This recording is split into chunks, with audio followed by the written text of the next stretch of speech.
A Venezuela é um país socialista? E o Chávez foi um ditador? O Maduro é um ditador, como diz a imprensa? Afinal de contas, o que acontece na Venezuela?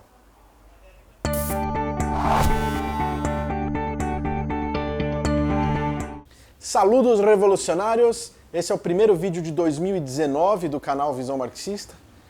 E hoje nós vamos falar da Venezuela. Tem muitos mitos por trás dessa questão, muita mentira, muita desinformação.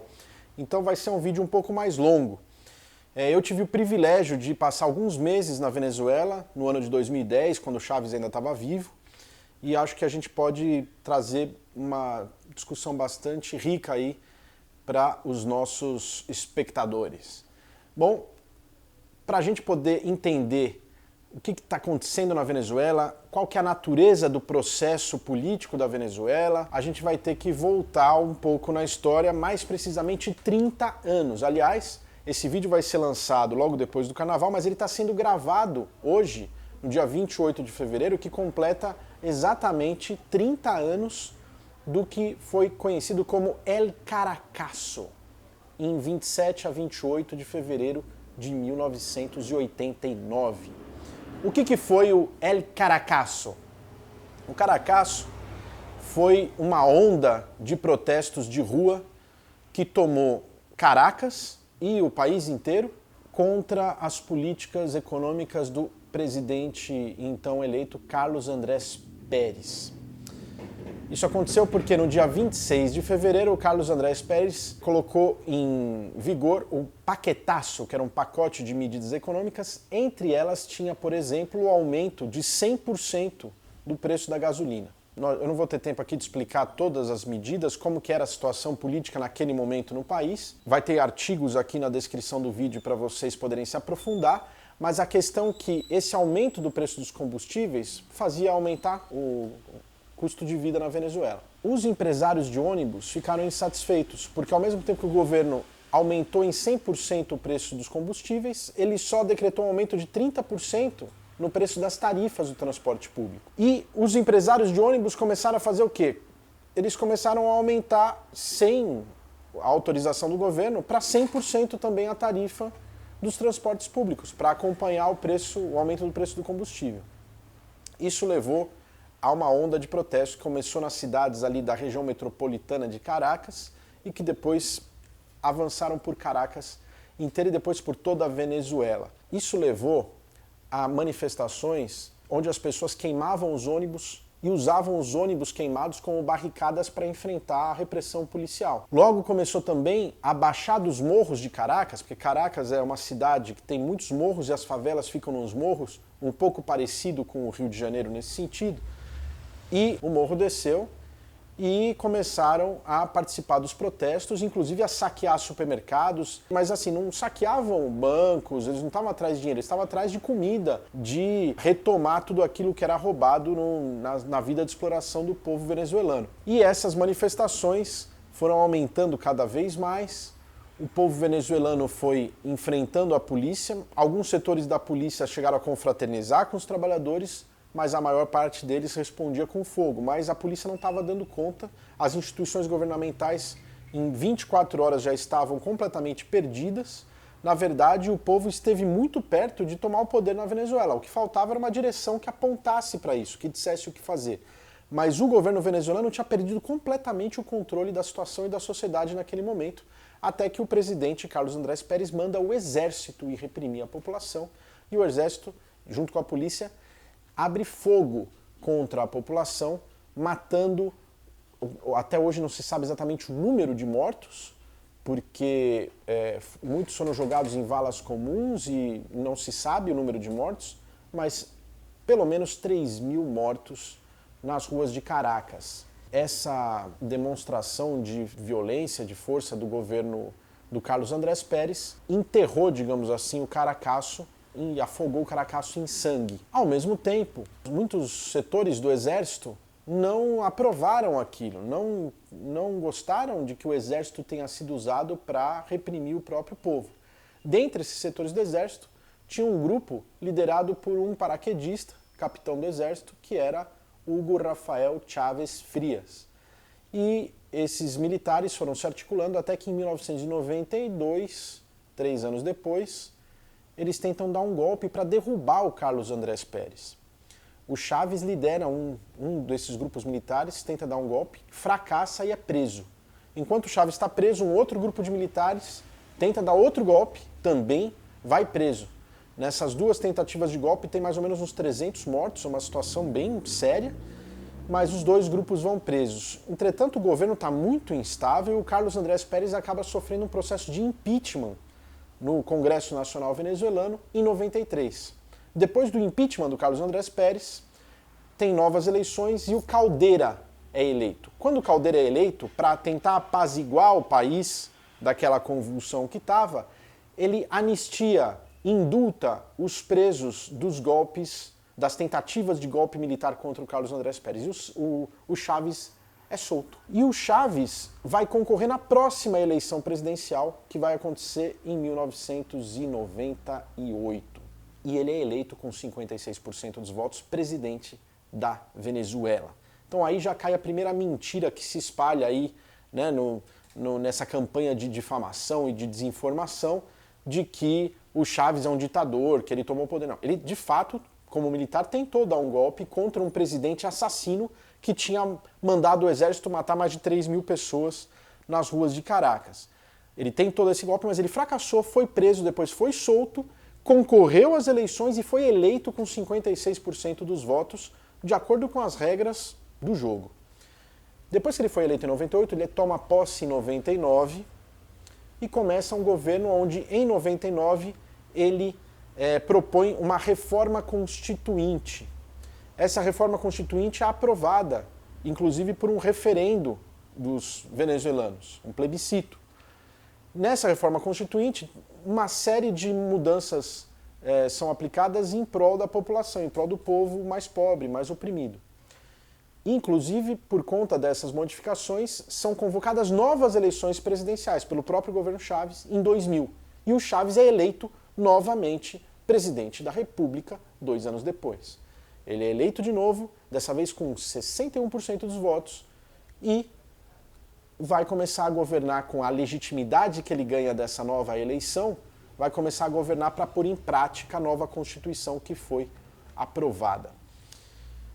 E é impressionante agora o que vai acontecer. Ele começa a estatizar, ou seja, a retomar o controle estatal do petróleo da Venezuela. A Venezuela é um dos países, um dos maiores produtores de petróleo do mundo, e começa a usar o dinheiro conseguido com a exportação do petróleo nas áreas sociais e cria as missões sociais. Essas missões sociais, principalmente dedicadas à saúde e educação, vão provocar grandes transformações na sociedade venezuelana. Por exemplo, vai zerar o analfabetismo na Venezuela. Não existem analfabetos hoje na Venezuela, coisa que no Brasil e nos países capitalistas isso é muito difícil de acontecer. Na Venezuela também não tem ninguém morrendo nas filas dos hospitais por falta de médico, por falta de atendimento, por demora no atendimento médico, por falta de remédios, essas coisas. Eu mesmo, por exemplo, quando eu estive na Venezuela, precisei 2 vezes usar o sistema de saúde e fui atendido sem filas, tive exames feitos gratuitamente, remédios, eu recebi a medicação gratuitamente, sem enfrentar fila nenhuma demora. Um médico cubano que me tratou muito bem, resolveu meu problema nas 2 vezes, uma vez em Caracas, outra vez em Mérida.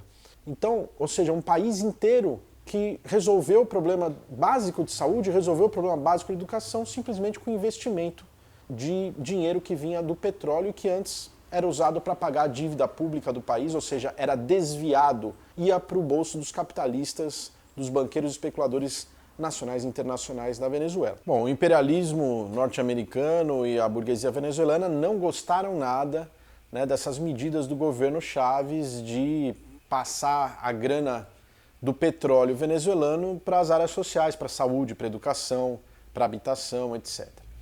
E começaram vários planos para desestabilizar, desmoralizar e derrubar o governo Chávez. E isso era dito abertamente nos canais de televisão, né? Os âncoras dos telejornais, dos canais de televisão venezuelano, sempre diziam que esse presidente é louco, ele precisa ser derrubado, é preciso matar esse presidente, é preciso que alguém acabe com ele. Eles falavam desse jeito na televisão. E o que hoje dizem que e já diziam naquela época aqui na imprensa brasileira de que o Chávez era um ditador, né, que essa ditadura venezuelana não fazia nada contra esses meios de comunicação que agitavam o tempo todo a derrubada do governo. E agitavam tanto, inclusive insuflavam a população aí às ruas contra o governo. E tinha uma parte da população, principalmente a classe média ali, que ia às ruas contra o governo, eram chamados esquálidos na Venezuela. Então você tinha manifestações de chavistas que apoiavam o governo e manifestações de esquálidos que estavam contra o governo, uma oposição de direita, abertamente de direita na Venezuela. Até que em abril de 2002 houve duas manifestações, uma de direita e uma de esquerda, em Caracas, e elas iam se encontrar e estava muito tenso por conta disso, o clima, porque poderia ter um confronto entre elas. E nesse dia, atiradores de elite, franco-atiradores em cima de edifícios, dispararam contra os manifestantes e com tiros na cabeça mataram alguns manifestantes. Imediatamente a imprensa começou a agitar, né, os telejornais burgueses na Venezuela começaram a agitar que o governo tinha assassinado manifestantes.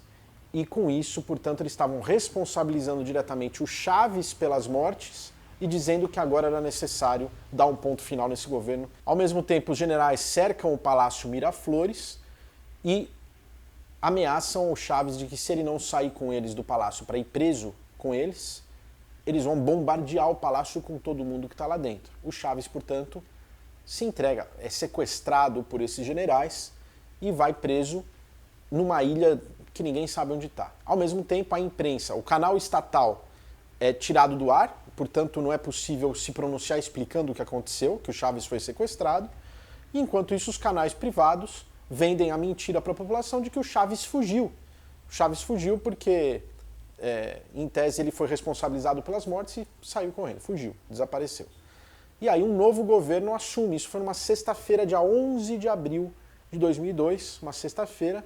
O Carmona, portanto, vai assumir no sábado de manhã dizendo: eu sou agora o novo presidente interino da Venezuela, um cara de direita, um empresário. Só que mentira tem perna curta e rapidamente o povo vai se dando conta de que o Chávez, na verdade, não tinha fugido, mas ele tinha sido preso, sequestrado pelos generais e colocado fora da Venezuela.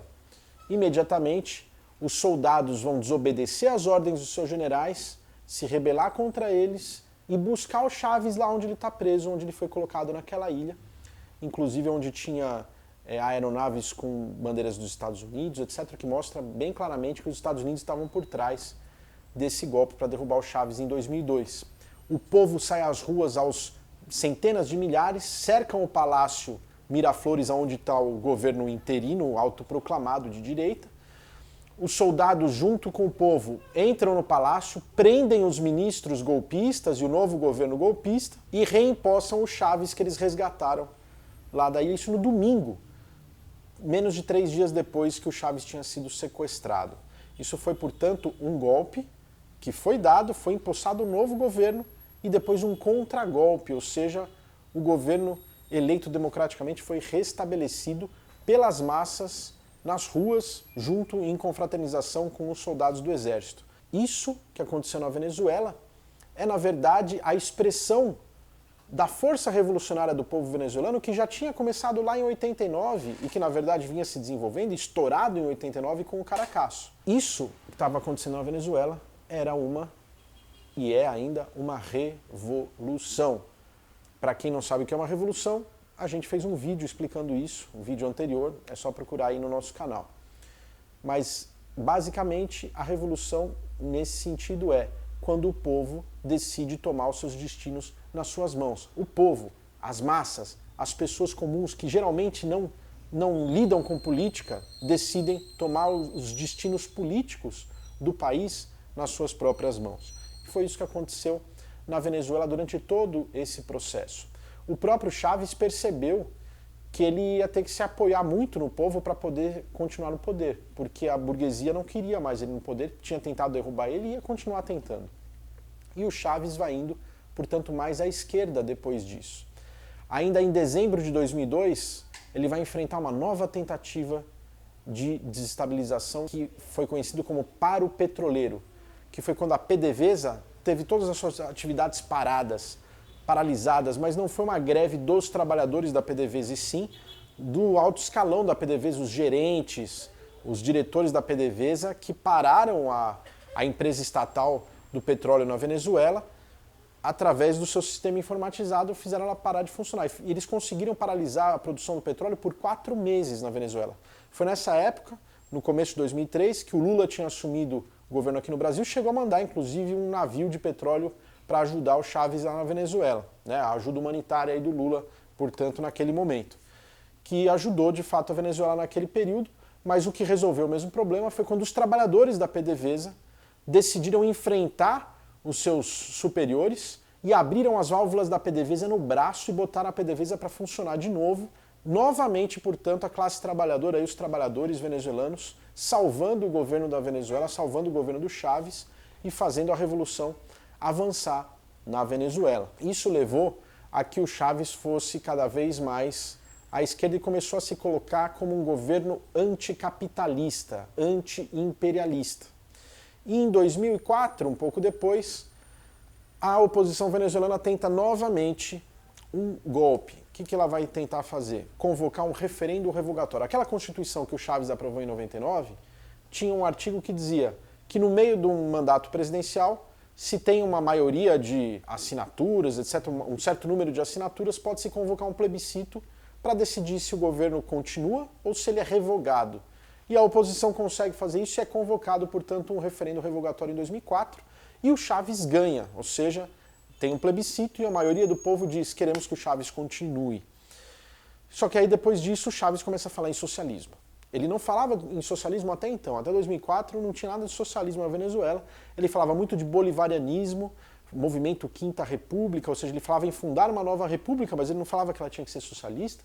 Ele falava em bolivarianismo, fazendo referência ao Simón Bolívar, que foi o líder das lutas contra o colonialismo espanhol em vários países da América Latina e que levou à independência da Venezuela em 1810.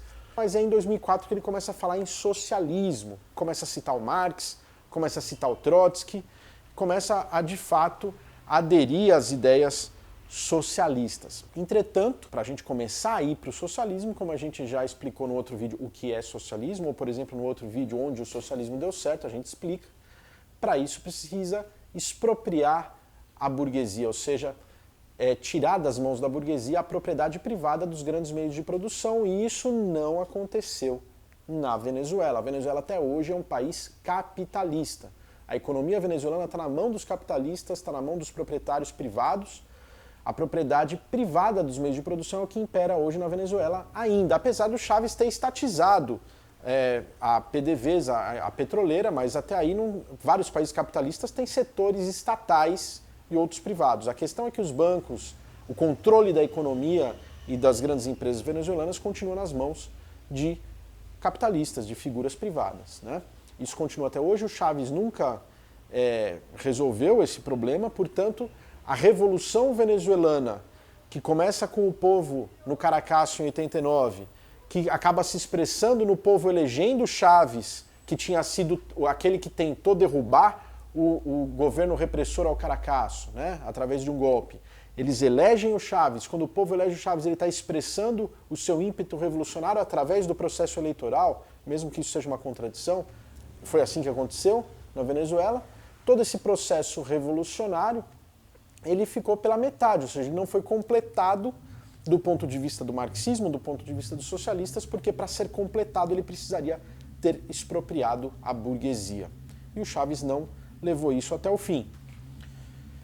Ele vai passar ainda por uma série de outras situações complicadas durante o governo dele. Ele vai ser reeleito presidente em 2006, para o seu segundo mandato, portanto, que duraria até 2012. Em 2012 ele concorre de novo às eleições e é reeleito de novo presidente da Venezuela. O Chávez sempre se submeteu às eleições e sempre ganhou as eleições. Então essa acusação de que existe uma ditadura na Venezuela, de que não é democrático, é um absurdo. A Venezuela é um dos países, do ponto de vista da democracia burguesa, o mais democrático que tem. Porque tem eleição o tempo todo, tem plebiscito, quase todo ano tem uma eleição, um plebiscito para referendar, para eleger, para reeleger, e o povo sempre vai às urnas e reelege o Chávez, reelege os chavistas. Em 2012, o Chávez foi reeleito, só que ele já estava muito doente do câncer.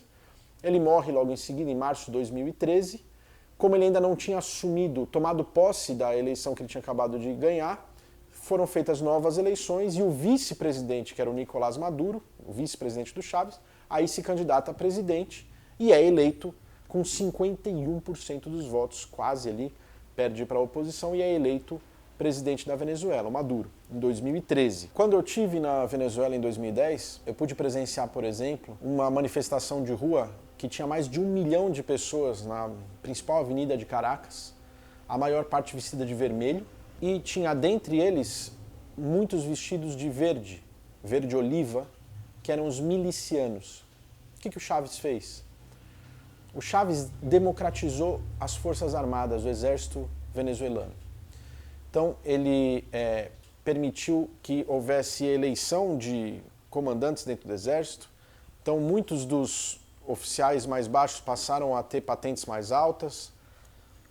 Reformulou toda a organização do exército e permitiu que os militares pudessem fazer parte da vida política do país. Além disso, começou a treinar e armar o povo. Então o povo venezuelano, quem quiser, estudante, trabalhador, professor, dona de casa, quem quiser, se inscreve lá e vai participar da missão de treinamento do exército, que todo sábado treina o pessoal na sua própria comunidade a desmontar, montar, limpar um rifle, um fuzil e atirar com os fuzis que a Venezuela comprou da Rússia. Essas milícias, elas representam hoje, se não me engano, mais de 1.600.000 venezuelanos que treinam toda semana com essas armas. E eles se manifestaram nesse dia, numa manifestação que lembrava o contragolpe do dia 13 de abril. E o Chávez falou a essa manifestação, e nessa manifestação ele disse: se por acaso tentarem de novo um golpe contra mim, se repetir um dia 11 de abril como aquele de 2002, ou me matarem como estão tentando fazer, vocês já sabem o que fazer. Vocês devem tomar as empresas, tomar os bancos, tomar todas as instituições da sociedade e colocar sob controle de vocês, estabelecer o socialismo nesse país. O Chávez falou isso. O contraditório era que por que precisava esperar que tivesse um golpe, que o Chávez fosse assassinado para fazer isso? Por que ele no poder já não liderava esse movimento e realizava esse socialismo, né? Ou seja, existia um vacilo aí do Chávez de não levar até o fim o seu próprio discurso. Essa revolução pela metade, que não ia até o fim no sentido de expropriar a burguesia, poderia ser a ruína da revolução. E, de fato, foi. Ter mantido o capitalismo na Venezuela, né, a manutenção da propriedade privada dos meios de produção na Venezuela, levou à sua ruína. Por exemplo, os empresários venezuelanos começaram a promover uma espécie de plano de sabotagem, de desabastecimento, né, que provocava a escassez de produtos. Então você ia nos mercados e não encontrava vários dos produtos básicos para a sobrevivência, alimentos e etc. Isso se dá também porque a Venezuela, isso não é culpa do Chávez, mas a Venezuela desde décadas, ela desenvolveu toda a sua economia para exportar petróleo e importar todo o resto. Ela não desenvolveu a indústria para produzir outras coisas. Então, basicamente, tudo que é necessário na Venezuela é importado. E ela exporta petróleo, os dólares que ela ganha com a exportação do petróleo, ela importa outros produtos. Isso foi como a burguesia venezuelana organizou a economia venezuelana durante as décadas antes do governo Chávez, antes do período do chavismo. E o Chávez não mudou isso, né? O Chávez manteve esse modelo econômico que era baseado na exportação de petróleo e importação de outros produtos. E isso facilitava com que a burguesia sabotasse a economia venezuelana e, portanto, provocasse a escassez de produtos para poder desestabilizar o governo. A gente vai ver isso acontecendo também sob o governo Maduro, mas isso vai ficar para um próximo vídeo. Vamos fazer uma parte 2 aí para a gente explicar mais o que acontece aí no governo Maduro na Venezuela e o que está acontecendo na crise atual agora, com o Guaidó se autoproclamando presidente, os Estados Unidos querendo mandar ajuda humanitária e, portanto, tentando dar um golpe para derrubar o governo Maduro e estabelecer de novo um governo direto do imperialismo, da burguesia venezuelana no nosso país hermano. Então, se você gostou desse vídeo, dá um joinha, se inscreve no nosso canal, espalha para os seus amigos. Se você está vendo esse vídeo em algum lugar que não seja o YouTube, procura no YouTube o nosso canal Visão Marxista, se inscreve lá e até o próximo vídeo. Agora vamos começar.